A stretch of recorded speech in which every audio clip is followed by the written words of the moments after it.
महालक्ष्मीचा दुसरा दिवस, त्या दिवशी असतो महानिवेद्य करायचा। तर आम्हाला 16 भाज्या, परत पुरणाचा स्वयंपाक, असं बरेच काही पदार्थ बनवावे लागतात।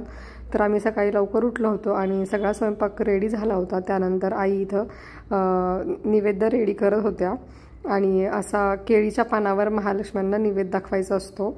तर मग आधी घरच्या देवाला दाखवला, त्यानंतर महालक्ष्म्यांना पण निवेद्य दाखवून घेतला। ह्या दिवशी एवढी घाईगडबड असते ना की खूप पटपट कामं आवरावी लागतात। आमच्याकडे 2 सुवासिनींना जेवायला बोलवतात, त्यानंतरच मग आम्ही जेवण करत असतो।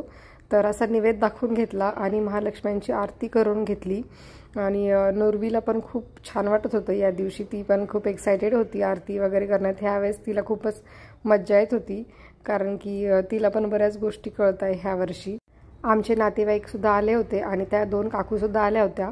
मग ते जेवण वगैरे केलं सगळ्यांनी, आम्ही पण जेवण केलं आणि संध्याकाळी मग मी अशी रेडी झाले, कारण की संध्याकाळी असतं ते हळदी कुंकू। आपण पण सगळ्यांकडे जातो, सगळेजण आपल्याकडे हळदी कुंकू घेण्यासाठी येतात।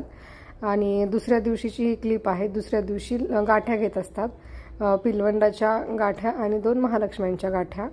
तर अशा 16 गाठ्या महालक्ष्म्यांच्या असतात आणि त्या ज्या छोटे पिलवंड आहेत त्यांच्या 8 असतात। तर मग ते घेतले आणि मग संध्याकाळी आम्ही सगळं आवरून गेलो होतो गणपती बघण्यासाठी। तर गणपती पण बघायला दरवेळेस आम्ही जात असतो इकडं आल्यावर। जे पण आमच्या कॉलनीतले किंवा आजूबाजूचे जेवढे गणपती आहेत तेवढे मस्त बघून येतो। तर खूप छान वाटतं, छान छान देखावे असतात कुठे कुठे आणि एक्साइटमेंट असते नुर्वीला पण बघण्याची गणपती, तिला पण आवडतं। तर मग असंच गणपती बघायला गेलो होतो। खूप छान छान असे गणपती बसवले होते सगळ्यांनीच।